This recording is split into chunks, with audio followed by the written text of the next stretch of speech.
Dr. Emily Carter had been practicing medicine for nearly 12 years when the call came in on a crisp Monday morning in Boston.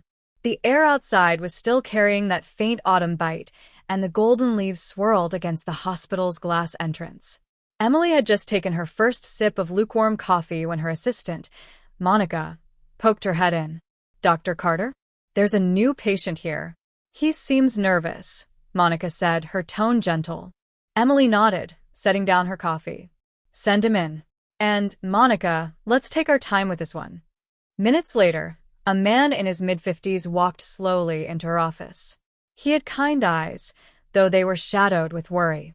His posture was slightly hunched, as if the weight of something, pain, perhaps, or fear, was resting squarely on his shoulders. "Good morning, mister," Emily began, gesturing toward the chair across from her desk. "Harris," he replied. "Daniel Harris." His voice was deep but edged with hesitation. Emily smiled warmly. "Good to meet you, Daniel. What brings you in today?" He exhaled slowly. "I've been having some trouble. Pain. Discomfort. And I'm just worried, document. I'm not used to talking about this stuff." Emily leaned forward slightly, hands folded on the desk.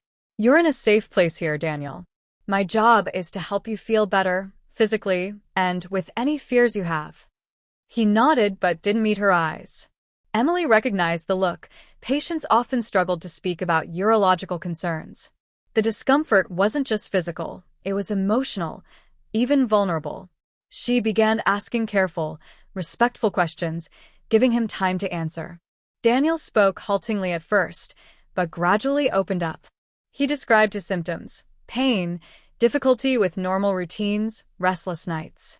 Emily listened without interruption, jotting notes only after he'd finished speaking. "Daniel, I know this can be uncomfortable to talk about," she said, "but you're not alone. Many people experience these issues, and there are ways we can help you. The most important thing is that you came in."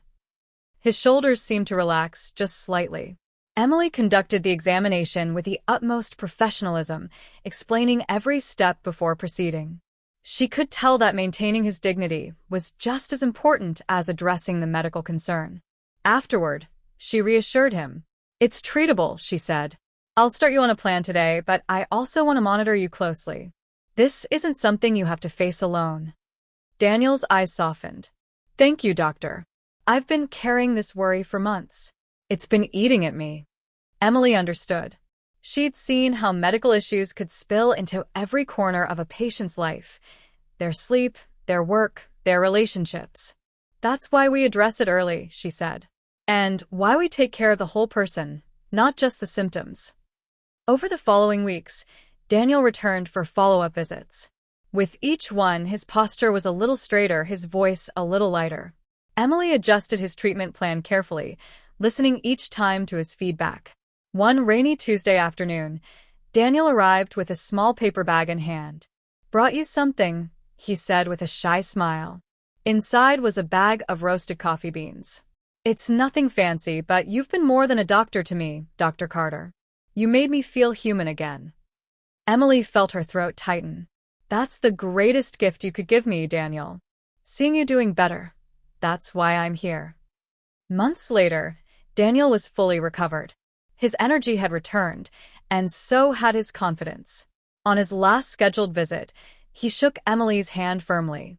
"You're the kind of doctor people remember for the rest of their lives," he said. As he walked out, Emily glanced out the window at the swirling snowflakes. Moments like this reminded her that medicine wasn't just about diagnoses or prescriptions. It was about human connection. It was about making someone feel seen, respected, and understood, even in their most vulnerable moments. And for Dr. Emily Carter, that was the heart of the work.